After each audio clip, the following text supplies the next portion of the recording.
To check Bitly link clicks, go to links and you'll be directed to Bitly links. Here you'll see the links you created. If you want to create another link, just click the create button.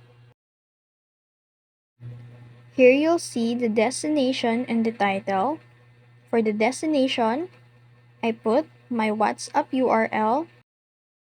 After that, I click create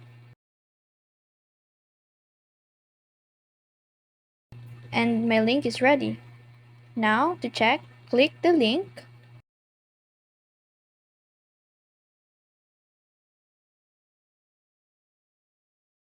and wait for the WhatsApp to load. And you'll see here, as you can see here, my phone number is not registered yet in WhatsApp. So to check if Bitly links works, I will try another links.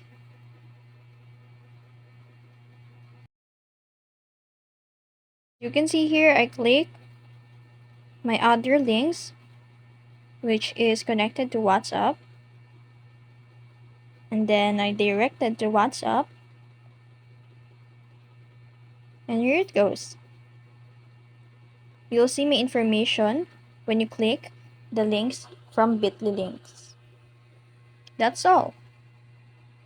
If this video was helpful, don't forget to like and subscribe to the channel.